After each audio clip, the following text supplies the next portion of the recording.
Assalamualaikum warahmatullahi wabarakatuh. Salam sejahtera semuanya. Nama saya Asep Saifullah dari Program Studi Teknologi Fakultas Ilmu dan Teknologi Kebumian ITB. Pada video topik 9, peranan citra sensor SAR untuk geologi, segmen 1, sensitivitas SAR. Penginderaan jauh SAR merupakan salah satu metode penginderaan jauh yang menggunakan gelombang mikro, yaitu gelombang dengan panjang antara 1 mm hingga 1 meter. Panjang gelombang mikro memiliki kelebihan yang tidak dimiliki oleh sinar tampak maupun inframerah.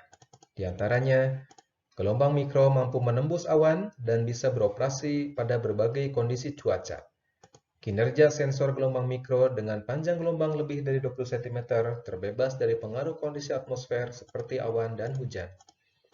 Sensor SAR beroperasi pada siang maupun malam hari, mampu merekam sinyal dari target sebagai fungsi fisis permukaan, misalnya kekasaran dan nilai dielektrik. Memiliki kemampuan penetrasi yang lebih tinggi dari optis, misalnya kanopi vegetasi dan lapisan tanah hingga batas tertentu tergantung panjang gelombang yang digunakan.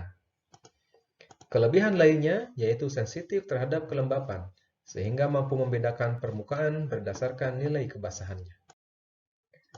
Seperti yang dijelaskan dalam video-video sebelumnya, bahwa sinyal yang berinteraksi dengan objek akan dikembalikan ke sensor SAR sebagai koefisien yang disebut dengan hamburan balik atau backscattering. Semakin besar sinyal yang dikembalikan ke sensor, citra hamburan balik SAR akan semakin terang. Sebaliknya, semakin kecil sinyal yang dikembalikan ke sensor, maka citra hamburan balik SAR akan semakin gelap. Tingkat gelap dan terang citra SAR tersebut merupakan fungsi dari dua komponen, yaitu parameter sensor dan fisis material di permukaan. Parameter sensor merupakan karakteristik atau spesifikasi dari sensor tersebut, misalnya polarisasi, sudut jatuh, dan panjang gelombang yang digunakan oleh sensor.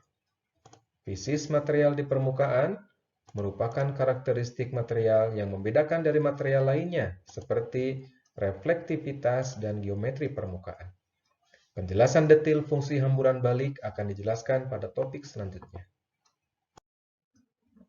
Fungsi hamburan balik yang berasal dari parameter sensor SAR sudah ditentukan oleh engineer sensor tersebut. Bersifat konstan untuk semua data yang dihasilkan.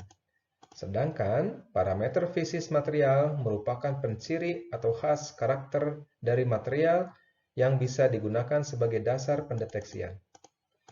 Secara matematika, fungsi tersebut bisa dituliskan sebagai berikut.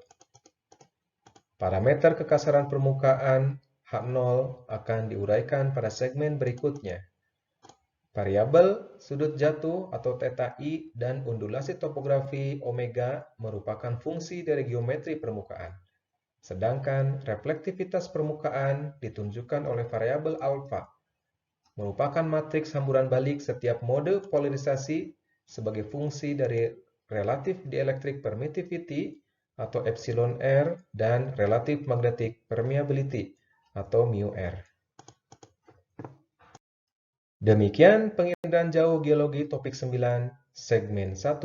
Kita akan bertemu di video untuk segmen selanjutnya. Terima kasih.